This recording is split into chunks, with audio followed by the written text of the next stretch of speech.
பேசலாம். ரோஜாமுத்தே ஆராய்ச்சி நூலகம் எனக்கு எப்படி அறிமுகம் ஆச்சு அப்படின்னா, ஒரு ஃப்ரீயாக பேசணும். அதாவது இது இருக்கிற மாதிரி அவங்ககிட்ட பேசுகிற மாதிரி இருந்தால்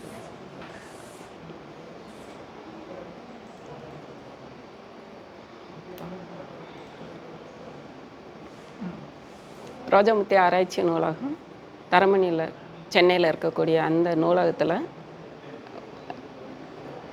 கல்லூரி மாணவர்கள் எல்லாருமே மேல் படிப்புக்கு படிக்கிறதுக்கு உதவியாக இருந்துகிட்டு இருக்குது. எனக்கு எப்படி தெரிய வந்துச்சுன்னா, ஒரு நிகழ்ச்சியில் பாலகிருஷ்ணன் ஐஏஎஸ் ஐயா அவர்கள் பேசும்போது அங்கே பழமையான நூல்கள் எல்லாமே பாதுகாக்கப்பட்டுக்கிட்டு வருது.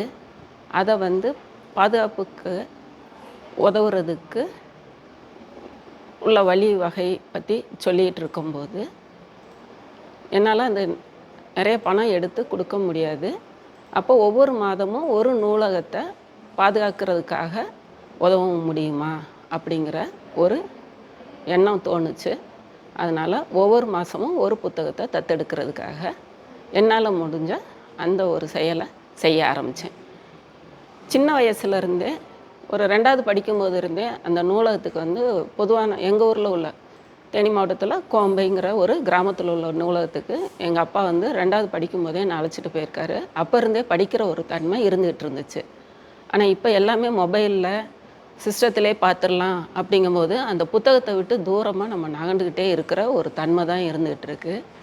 அந்த சமயம் பழமையான நூல்களையும் அழியக்கூடிய நிலையில் உள்ள நூல்களையும் நிறைய வருஷங்களுக்கு முன்னாடி உருவான அந்த நூல்களையும் பாதுகாக்கிற ஒரு நல்ல ஒரு முயற்சியை இந்த ரோஜாமுத்தே ஆராய்ச்சி நூலகம் செய்துட்டு இருக்கும்போது, அதில் ஒரு சிறிய துரும்பாக நம்மளாலேயும் இருக்க முடியுமா அப்படிங்கிறது தான் ஒரு யோசனையான விஷயம்.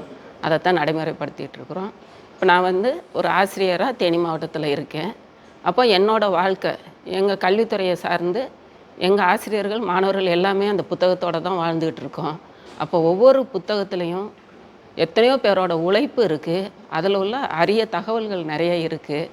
ஆனால் அது எந்த ஒரு காலத்துலேயும் அழிஞ்சிடக்கூடாது அப்படின்னா ஒவ்வொரு ஆசிரியரும் அதில் உள்ள ஒவ்வொரு மாணவர்களும் அந்த புத்தகத்தை பாதுகாத்து அதில் உள்ள நல்ல தகவல் படி நம்ம வாழ்க்கைக்கு எப்படி உபயோகமாக இருக்குமோ அதை பயன்படுத்திக்கிறது ஒவ்வொருத்தர் கையிலையும் இருக்குது.